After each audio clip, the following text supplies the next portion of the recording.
we have got to get adults in this country understanding that children are being abused on a large scale through the public systems, and at the moment no child is protected by their own parents because social services have the power to intervene on any family. This is wrong. Well, we did have a text at the start that said you don't have to register your child. And well, if you don't register your child, then they can't take that child. Is that correct? That is a procedure which is being put forward by the Free Men movement. Which is, yeah, tpuc.org. TPUC, because we know that a lot of the actions appear to be strictly linked to the birth certificate.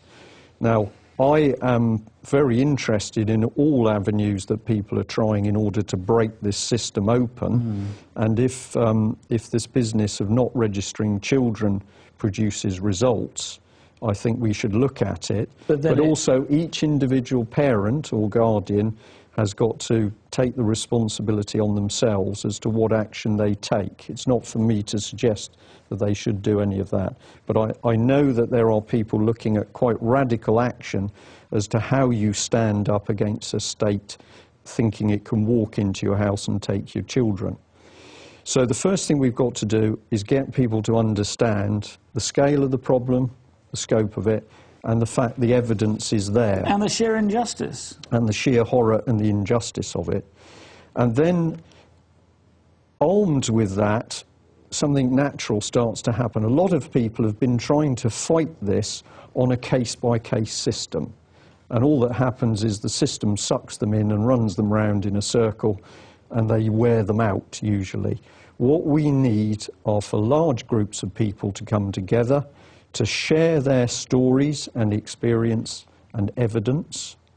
And ultimately, we need to see class actions, groups of people challenging the state, where there is a large amount of circumstantially corroborating evidence. I suppose, yeah, well, if you did a class action, it's very different. It's very hard to break down the individuals within that class action, because you could say, oh, this person was abusive, or this person was was under psychiatric care. The establishment invariably victimizes the parents, and the way that it does that is by alienating them. It says, you must not talk about this case to your family, you mustn't talk to your friends. So the state works to isolate the mother or the father or both parents, and then when they're isolated, they can't fight. So what we've got to do is join them together. Now, a problem a little while ago was that there were some brilliant groups out there who were doing great work, but they were working in their own little field. They were fighting for fathers, or they were fighting as mothers. And often there was antagonism between the two groups.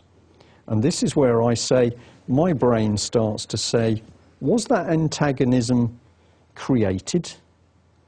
What do you mean by the state? Yes, by manipulating the groups. Now, since we've been putting out the information and evidence and the idea that this isn't an isolated incident in one or two authorities, we are seeing something nasty being driven from central government.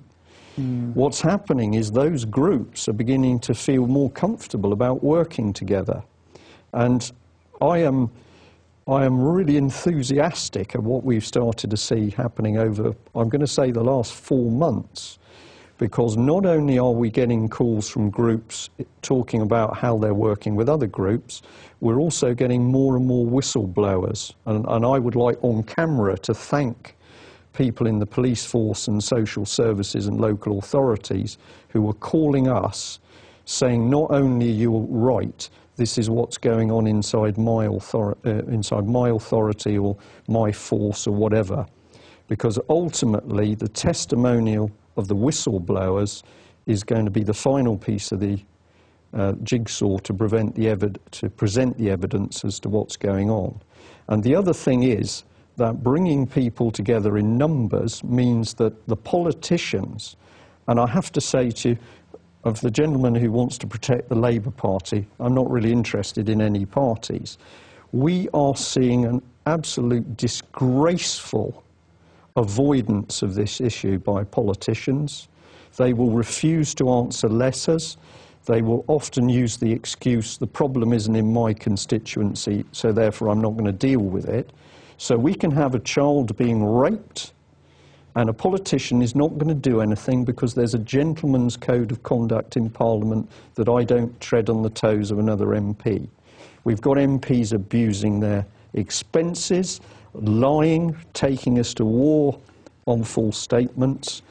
They will not go near protection of children. Now, I believe most of them are absolute cowards. I'm going to use that expression. But there are one or two who are beginning to pay attention now. And I think that provided... Well, I interviewed John Hemming on this programme, who is a Liberal Democrat MP who is trying to do something about children. Well, he has been trying to do things, but I would say to Mr Hemming, you've done a lot of good work, but please will you now come out of the trenches and start actually fighting? Because I have to say, I find... I don't want to criticise the good work that he's done, but I think, come on, let's get these people together and let's use the words. Let's challenge the government. Let's challenge the ministers who are running children's schools and families. Well, I think the idea of a class action is probably quite a good one. Well, the other thing that we're doing, and we've got it advertised in here on the Holly page. Now, we've got a provisional date for April. We are looking to...